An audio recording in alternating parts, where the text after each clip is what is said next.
All right, guys, so here I am on my next job. Not much of an introduction, just you can kind of see behind me. The plumber has been here and chewed apart the drywall in a couple different places. So I'm just going to go through kind of what I do. For the most part, I prefer to have an orderly setup to begin with. So I'm going to turn the camera around so you can see that. So as you can see, I set up a table. That way I can kind of have something to work off of. I've got all my materials here for the drywall repair itself. I got the mud, got some screws, got a oscillating saw. Works great for this kind of stuff to cut away and get a square patch. No outlet here in the hallway, so therefore I'm using the battery bank, which is a lifesaver. Set up my trash bag, set up my ladder, and gonna start working on the hole.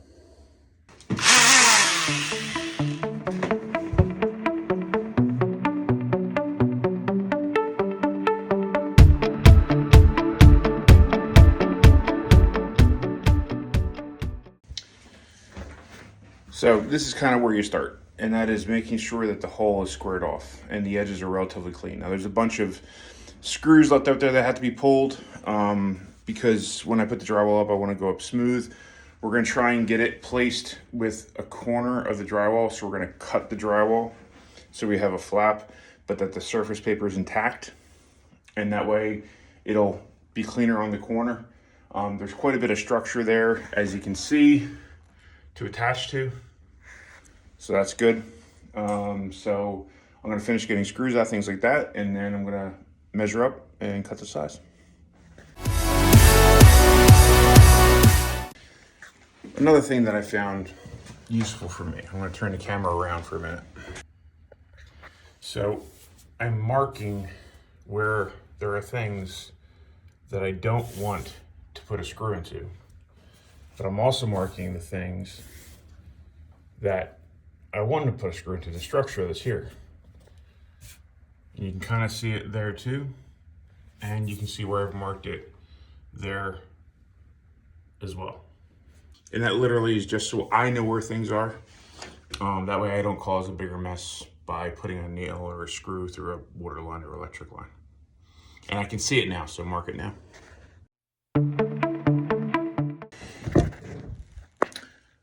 So now it's time to cut. So I'm looking at about 22 by 18 for my size. I've got a 24 by 24 piece of, like, not a full sheet, like a chunk that they sell. And we're going to cut that for size and see how it fits.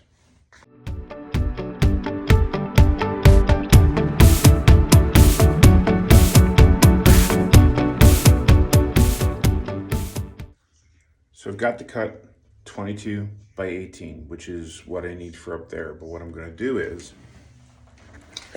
I'm gonna cut the drywall on the back side, cutting through the back paper, so I can bend the piece to fit that corner that's up there. That's my goal. That's at least what we're gonna try to do. I haven't done this before. I saw someone do it, I thought it was a neat method. So we're gonna give it a shot and see how it works. Because that will mean I don't have to mud a corner and put a corner bead in, which I really don't want to do. So that's what we're going to try. We'll see how it works out. So this is going to be the corner that you see instead of it being a corner bead. And that's the whole idea about what I'm doing here.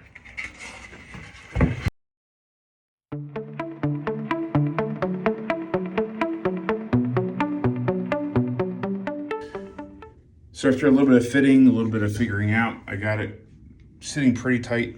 There's going to be a little bit of a gap that I might fill with another piece, but it's on a spot that I can actually screw to, so should be good with that. But it should make a pretty neat, clean corner.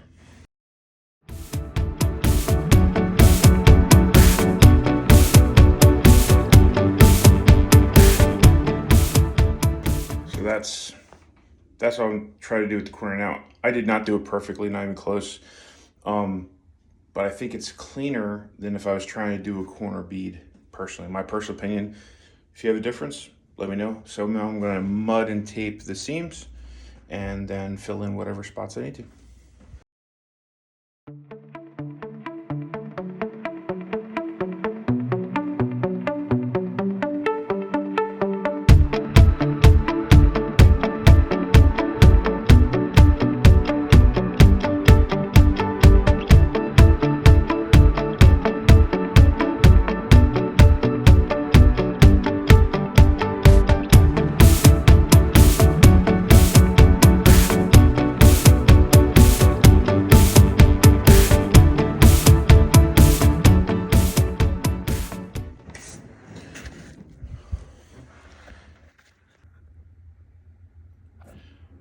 So this is where we're at this point. You can kind of see it's very, very rough, very, very heavy, because I'd rather throw more mud up and do more sanding than have giant voids, but that's kind of the corner. So it's definitely better than it was. I think it probably needs to be sanded at least one more time, and then we should be good. Maybe a little more product, but one sanding, a little bit of product, and we should be good. So that's hole number one. We have a second one, which is right over here. And again, I'm gonna have to cut it clean. I should be able to do a simple patch though, because of the way the structure is there. So I cut it up and around. I should have a plain square patch, which shouldn't need a ridiculous amount of work, I don't think. But yeah, patch that up and then we're out of here. So just like before, I've squared it off so I have structure to attach the drywall to. So I should be able to get it on 3 sides, which is good. One issue that I've run into is how thick this is. So I'm probably gonna do 2 pieces of drywall instead of just 1. That way I can get the same thickness as the plaster and lath that was here. So that's kind of the plan. So the second spot's all done. It is all mudded and filled. As you can see, it's in a corner there, so I'll give you a little better look over here. So this is where that other hole was. What I did this time was I doubled up the drywall because of the thickness of the plaster and lath and everything, and that did a better fit there. It's relatively clean. All we're gonna have to do is come back at some point and do some sanding. And my guess is after the sanding, it will also need a little bit of mud, but I'll probably do lightweight stuff so it dries fast. And there you go. So that's the second hole. And over here is the first hole, right here.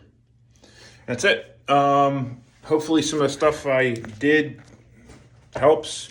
I'm gonna try posting more of this stuff onto the channel, A Handyman. And like I said, starting with a relatively organized space definitely helps. That's it, guys.